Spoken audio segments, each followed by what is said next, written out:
tornado form storm is. So even if it has not gone back down to the ground and touched down again, it is right here. And because of the strength of it, whenever I see the blues, that pretty much corresponds to shear or wind shear high enough that there could be a tornado. So anytime I see that, I get a little bit worried and a little bit concerned. Something I thought you might be interested in is I'm going to show you what's called shear tracks. And what this will show you is the life cycle of the rotating storms. So over the last hour or so, you can see the rotation of these storms. The one that has already dropped the tornado earlier, I'm going to go ahead and draw it right here near Swiss Alps. And now that same circulation is currently just to the southwest of Halston. And so that's why we're so concerned that there could be another tornado, or that the previous tornado may touch down again. It's because it's that same storm which is pushing along the same path. So this is the rotation path of that supercell thunderstorm. She said basically it. a rain-wrapped thunderstorm with a rotation. And as you can see, that's where the wind shear track, that rotation track, has been taking it. All right, so we're back to showing the velocity, and that's where the center of the tornado or possible tornado is. Here's Highway 71 and Halsted. So the closest town to the tornado is Halsted. Hopefully you are continuing to remain in your spot, in your safe place. It looks like the latest update is actually showing that the circulation is now over Halsted. So I expect with the next radar update, we will see that confirmation that instead of being over here, I think the rotation has moved over here. So look for that to be the most likely area, right here from Halsted and now just north of Highway 71, where there may be the possible tornado. Today I was able to, on the news, to see they're doing this is not a drill.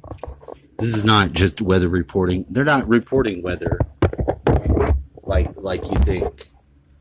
I watched this the last time. There was going to be all this ruckus and such. And they zoomed in. They used all their new radar stuff. I'm telling you, they already are using the motion bodies to drive the storms with the HARP and all the other shit. Now, when you're watching the storm real time, my dad said, I pray for whatever the guy's name. He doesn't even know if he's still alive.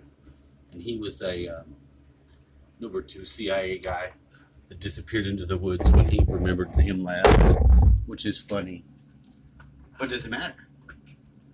It's hard. He prayed. I went outside, did my thing, and tried to down with winter, meet the anger of the storm, and then came back to watch it with sort of still that intent.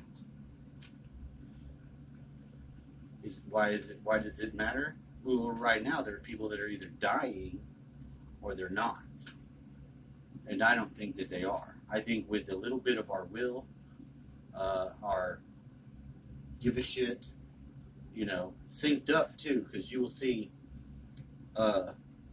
When I came back in, my dad's like, I prayed for my buddy, and I'm recording it for lessons like this. This is like a lesson, because we have a lot more power than we realize. Now, emotional or empathic people are really easy to interface with storms. Whatever that means to you, I don't know. I'm not giving medical advice at all. This isn't medical advice, YouTube. But I'm telling you that your emotional body and your intention couple in the Thomas Bearden physics sort of way. They couple together, and then that's the longitudinal wave, is what I understand a little bit. Of course, I'm learning.